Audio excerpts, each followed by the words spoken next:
Tam Wrigley and welcome back to the 1 o'clock show. This week on the couch we are joined by our regular guest Helene Dyke, and also joining us again this week is the hilarious Megan Porter.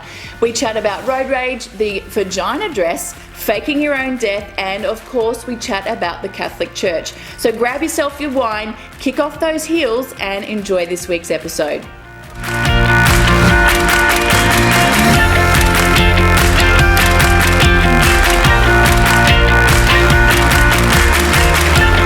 Sunrise's Edwina Bartholomew has showed she has got a sense of humour by joining the social media debate about her Oscar dress. The freshly promoted presenter found herself the target of jokers who decided that the front of her gown looked, well, like a vagina. Edwina took it all in her stride though, hashtagging to her followers, hashtag the JJ Gate, and it didn't cross my mind. Oscars this season, or this week, and there's been a few controversial outfits that hit the red carpet. One being our own Eddie from Sunrise, who has now gone viral and trending with her the JJ Gate dress. Yes. What are your thoughts on this so-called vagina-looking dress? I call it, well, I don't use vagina or the JJ, I say shnini. Shnini dress. Yeah. I would not have personally worn that myself, but I think there was an ulterior motive for her wearing that because she is a new TV presenter. Yeah, new TV presenter. So I thought she wanted to make a little bit of controversy just to get her name out there a little bit more, because, you know, as soon as I looked at it, that's the first thing that came to my mind. I did not see a vagina until I see the JJ Gate. I know, the only thing that was missing was that little bit in the middle, but apart from yeah, the little bit in the middle. The most important bit. The golden spot. Well, as soon as I looked at it, those lips were just looking at me, baby. Yeah. Did you think it would look like a vagina? Yes, definitely. Did you? But she would have done it just for the publicity. I mean, I love Eddie. I've always watched her on Sunrise and I think she's fabulous, but I'm sure she did it just to improve her profile. But what is it about vaginas and penises? Because there's that Conchita person, or the man-woman person. I was reading last night, Conchita actually means vagina in Spanish. Oh, really? And Wurst means penis in German. So what is it about everybody? Yeah, well, that's why they use Wurst as a sausage in German. Oh, It's Nackwurst, Bratwurst. Exactly. To a German, yeah. So it all comes out. But it's getting the publicity, and that's what they're after. And that's what she wanted. But there was a little bit more to that. Right. There was that English costume designer who did Mad Max, Jenny Beavan. Yes. She didn't even dress up. She just rocked the red carpet her own way in basically, it wasn't even a leather jacket, was it? It was a fake leather jacket and I think a pair of just like jeans or pants. And a scarf.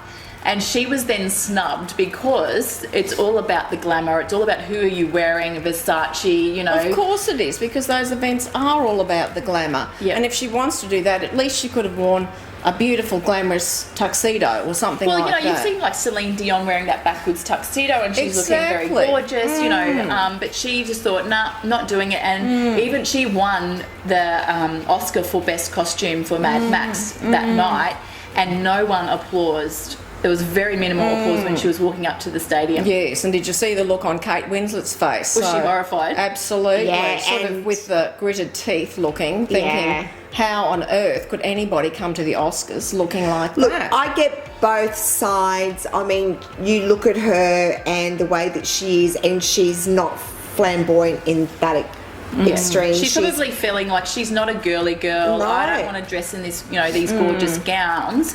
But she could also rock a hot suit. She could have made a little bit of effort.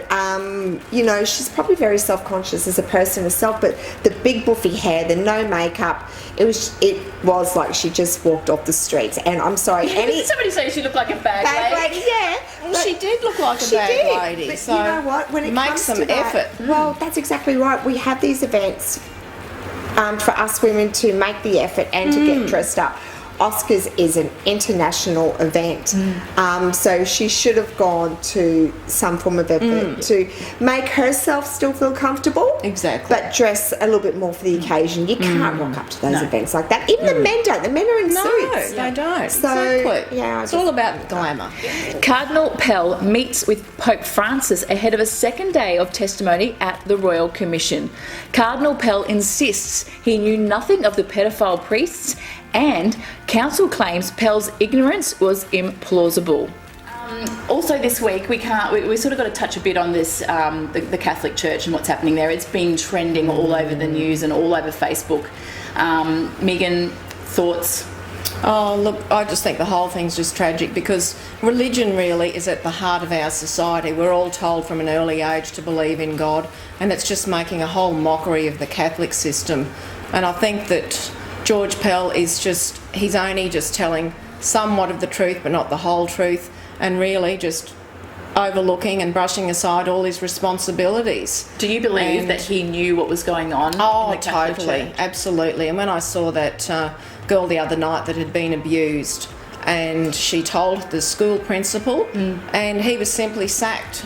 And why wouldn't you believe what a school principal says? So he should have been given the benefit of the doubt at the time.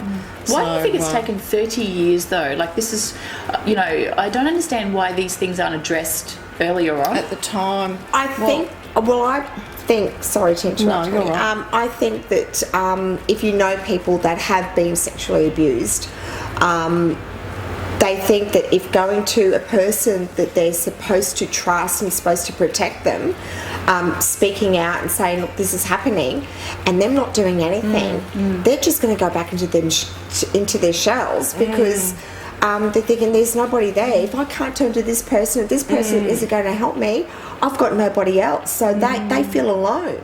And I think that what's happened is that other people have been talking, and then they've formed a group with all the children that have been sexually abused. And this is going back to the 1970s. I know, that's right. And it's horrific. And so they've all banded together, so they've all got that support that they can come forward and speak out about it, not be embarrassed, not feel ashamed, and hoping that something will finally get done about it. But you know what? It's the church, and they're a law unto themselves. I'm sorry. I have had religious background, but I am absolutely appalled and disgusted how they get away continuously with sexually abusing children, because these poor children turn into very troubled adults with major problems. Oh, absolutely. They've got a lot to answer for. It affects them for the rest of their lives. It does. They have a lot to answer for, and I think that the book needs to be thrown at him as well. Police have released dashcam footage detailing an alleged road rage incident against a tow truck driver on the Sunshine Coast. The video shows the motorist lashing out at the front of the truck before throwing multiple punches at the driver through his window and kicking his side door. Road rage is out there. I think we're becoming very intolerant on the roads these days, but there was a case this week where, I think it happened last month, where a driver got out and was quite violent and started smashing into a windscreen of, I think it was a Clayton's tow truck. Yes, it was all caught on dashcam, and now they're chasing this person and trying to locate him, obviously to charge him. Are we becoming so intolerant on our roads? Where has our patience gone? It's give and take, I think, on the roads. Yes, it is. But I think society these days, everybody's in a rush, everybody's impatient. Take a chill pill, take a step back and take some deep breaths. And people are always rushing from A to B, and on the roads, everybody's so inconsiderate. And I mean, if somebody's coming in front of me, I'll just slow back. So what if you're a couple of minutes later? It's just that impatient drive, and I'm sure that it's technology that's driven us all like this. Everything's, I need it now, I need it now. We're always in a rush. It's always at your fingertips. And it's only just got to be one little thing that tips them over the edge. And it was totally unprovoked though. So, but thank heavens for social media these days. Well, this is it. You can't get away with anything these days. That's You've just got to, But I think how do you get to that stage where you are that violent that you get out of your car to physically assault somebody because for whatever? What was the reason? I really don't understand. I've had an incident where a man did get out of the car with me this is going back even before there was hype with road rage. He just cut right out in front of me, and I've had to slam on my brakes. Like, I just missed hitting him by an inch. Yeah. And because I was in the lane, he just totally cut me off. And I beat my horn to say, hey, I'm here. He got the light turned red, of course. Yes. He got out of his car and came over to my window. And I'm sitting there and I'm thinking, what am I doing? What am I doing? And I did have my phone with me. So I thought the best thing I can do is let him know that I've actually called 000. So I've just called 000 and I've put my phone up to the window so he knew that I was calling the police. Yeah. And then Did he back off? Yeah, he backed off and walked back to me. Richard Orne rented a boat, smeared his own blood all over the deck and left it out to sea. He boarded an inflatable, crept 10 kilometres back to shore and started hiding out. Why? Orne had a reason to fake his own death. At least he thought he'd had a justifiable reason. His wife said he was being sued for $400,000 by a bank that he once was employed at. We saw a little bit of a bizarre case in the States this week where a man faked his own death because he obviously owed the money. He was working for a bank. $400,000 he'd embezzled or taken from the bank and faked his own death, but then decided to pop up 12 months later to say to the wife, hey, I'm still here. How bizarre. Why would you go to that lengths? Helene, what's your thought? Obviously he's got a screw loose somewhere in the beginning. I mean, if that's the extreme that he goes to because he's embezzled $400,000, you imagine what he would do if there was even something more horrific that he's done. But the reason why they caught him and the reason why he actually came forward was because they started to see little loopholes into the case where he bought a little outboard motor, he bought the inflatable boat, and he bought a car a couple of weeks before he faked his own death. So they started. He's not a very good criminal then. No, definitely not. So they started to see this and they've just gone, hang on, there's something happening. But if I was the wife and he turned on my doorstep, he wouldn't be faking his own death anymore. No, absolutely.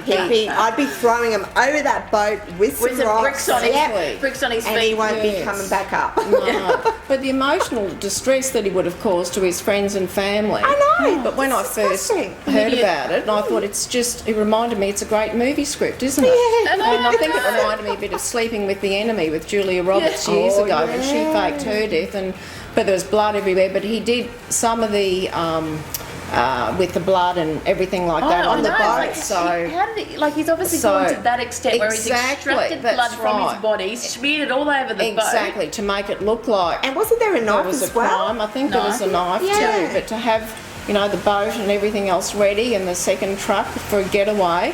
Very clever man, but I believe that there were a lot of elderly clients involved as well. With the financial abuse. So. I would have shot him too, or kicked him over the balcony when he came back. So, girls, are we ready to play our Never Have I Ever? A bit of fun. I know. We sort of cracked up last time you were on the show. You let a few secrets out of the bag. Here we are thinking she's the tame one, but no, she's the wild one. I'm back. You're back. All right. So I'm going to give you your paddles. I have never. Yes. Well, we just go like that. We just always we just hold I have up all the time. I have, exactly. All right. So, never have I ever laughed so hard I peed myself. Absolutely. I have. Swing it around this way. Oh, I have. Helene? And I have. Did a little bit happen on the weekend? Yes, it did. She laughed so hard on the weekend. We've just been down in Sydney filming, so she is just there was a time in the kitchen. I'm trying to learn how to make coffee in this coffee machine. Oh, no. And with all the camera crew, sort of, we're wanting to do that whole barista sort of thing. And all I can hear in the background are all these women just cracking themselves laughing to the point where I thought they were going to wet themselves. I had tears running down my face. I'm thinking the makeup lady's, Nikki's going to absolutely kill me because I just had tears, and I'm thinking, okay, I've got to go to the toilet now, But we were just laughing because you've got input from each person, and of course it was all sexual. Yeah. So it was all sexual. So we were just cracking. But I've got mine under control because yoga, and we do the pelvic floor exercises muscles. there. We were actually so talking about the that, pelvic yeah. floor and the, dare I say, the pelvic sort of the thrusting up and down as well. Yes. And do you get a funny look on your face when you do your pelvic floor? Well, luckily it's a class pelvic of floor women. now. Oh no, I'm not doing it here. No, not doing it on the show now. Sorry. I'm sitting here doing pelvic floor. I know, muscle but you can do squeeze it at the traffic lights and wherever you like. I often do it in the car. So Just don't pee on the couch. God, Don't worry, I'm wearing underpants. So it's okay. Yes, I am too today. Well, I heard about the no knicker thing last week. That was one of the questions, and I thought I've got something there, and you were the one. Yeah, that was Tam. We were all innocent. It was Tam that was a guilty one. I was glad I wasn't asked that question. Anyway, next question, Tam. Right. Never have I ever killed my pet by accident. No, I haven't. I know I have never. I have. Oh, what did you do? So we had this house in Indooroopilly, and it had like 6 foot, 7 foot fences around the whole property. Yeah. And it was totally innocent. So one night we had a massive downpour of rain, but like we'd been in the house for years, so it was like it had rained before, so it was no problem. But we had 2 guinea pigs, and they lived out in the cloud and storm. They were black and white, and they lived out on the grass, obviously, outside the backyard. And this particular night, it was raining, and Pete turned to me and he says, "Should we bring the guinea pigs up?" I went, "Oh, it's just raining. It'll be fine. You know, like it rains all the time. You know, like please, people, they're guinea pigs." Anyway, the next morning, I didn't realise, but we'd had something like 200 mils of rain in half an hour. Do they drown? Yeah. You drowned the pigs. Oh, you drowned I drowned the them. pigs. I woke up in the morning and there was a tide mark along my 7 foot fence where the water had come up to, like at the top. Oh. And I didn't realise. And they drowned. Can I have never done it, but I'm going to put it out there. My son has. Oh, really? Yes, when he was in prep, Yes. they had guinea pigs in the prep class. Oh. And he used to pick them up and he used to squeeze them so tight. Not by accident. He squeezed them to He death. squeezed them to death. But I've got another one. he was always known as a guinea I've got pig one killer. too, talking about drowning. Yeah. I've got one. I have. You have killed your pet. You I didn't drown have. the fish, did you? No. Down the toilet bowl. No, I didn't. But we had a beautiful budgie called Opal. It was when I was living in the UK. Yep. And I was married for a few years over there. My husband came home in the afternoon, let the cage open and let our little budgie fly around, and the phone rang. Oh. So Richard had made a gin and tonic in a tall glass. So our lovely little friend Opal, over to the edge of the glass, Oh, no. had a sip. 20 minutes later, one drowned budgie. Oh. Really? Drunk or? Drunk and dead. Really? It must have been a lot of gin in that glass because my budgie used to drink my rum and coke out But of he my was glass. upturned dead in there. Oh. The whole he actually Oh. fell in. Oh, no. And he drowned. And I It's was like having a little swizzle stick on the side of your gin and tonic. exactly, that's right. And they used to have those birds that went like Yeah, that. they did too. And I was working, and he rang me at work, and I just burst into tears, and I went into my boss. I have to go home because my budgie's drowned in the gin and tonic. Everybody, exactly. I didn't get any sympathy from my work colleagues. I was just devastated. That would be like that would be the joke of the century. Oh yeah, she went home because apparently her Exactly. budgie. That's right. That's an excuse for the book. Yeah. It's like the dog ate my homework. Yes, it is, exactly. So, never have I ever been watched having sex. I have. I'm on the fence because I don't know because I have done a couple of public places. Me too. You stop it. Spill. You, come on. Spill the beans. Well, the first one was when I was overseas and I was on a beach and in the sand dunes, as you do, and you think you're hidden from everybody, and suddenly, right in the middle of everything, I'm lying there and it's all happening, and I look to the right. Hi. So the big O became the little O. Big O became a little O. I was just totally mortified. Oh, I was totally mortified. So, and then speaking of public places, also, have you joined the Mile High Club, girls? Oh God, no. No. Have you seen the size of those bathrooms? I know, they're really tiny, but you know, you have to sort of look and think, well, you've just got to be adventurous in your sex life as far as I'm concerned. So I often wonder how, because, you know, those air hostesses down there preparing food or clicking their buttons, how do you get two people into a toilet? Well, the lights are dimmed at night, so, you know, you've just got to sort of pick your time. And so, I nearly said his name, God. The male concerned walked to the toilet. How do you know though? Like, did you have like a secret Morse code? You obviously we been discussing did. it. The 3 knocks. Yeah. Well, you saw me, didn't you? Yeah. It was you.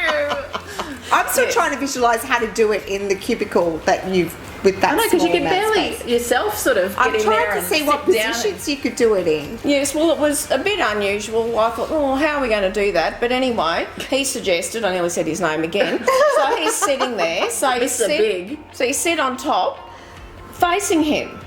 While he's sitting on the toilet. Yes, because otherwise, I mean, keep how hitting the would you flush do button? it? So you were there. You've done it. You were standing outside with the glass to the door. I think backing up would be more comfortable or easy if you're sitting there and backing because up. then you But might Could you imagine if you hit the You- flush button and you know, because you know how then you hard those became- suckers pull the air out. Oh, I know exactly. They do. Something could get sucked in the toilet. But lucky the air conditioning makes sort of, you know, that real hum in the aircraft, so no one could hear anything. But I mean, sitting that way, wouldn't you bash your head on the door of the bathroom or the toilet? No, because the door's there, the toilet's here, the sink's over there. So I'm thinking if you're sitting there and he's got his you hands have out. done it. You have. You No, have. I'm visualising. I think it Sure. would be easy to back up. Yeah. Well, we didn't, and it worked. So. And it worked. Well, Yes, as long as you reach another the tick big off O. the box. So do you like, because sometimes on long flights you have that queue of Yes. people. Was there no queue? No, waiting? there was no queue because it was in the middle of the night. Everybody was asleep. So, you know, as How I said, embarrassing though, opening up the toilet Yes. though, and having 3 people waiting, and you have to go, no, sorry, there's somebody else in there. By two. Well, we By were two. very lucky. I must admit, I gingerly opened the door and I was peeking through. So, no, there was nobody waiting. Oh, that's so, all right. we were lucky, but it was the middle of the night. Exactly. Well, thanks again for watching, and thanks for this week's panel, Helene and Megan. We hope this episode has kick-started your weekend, and we look forward to seeing you all again next week. Until then, here's cheers.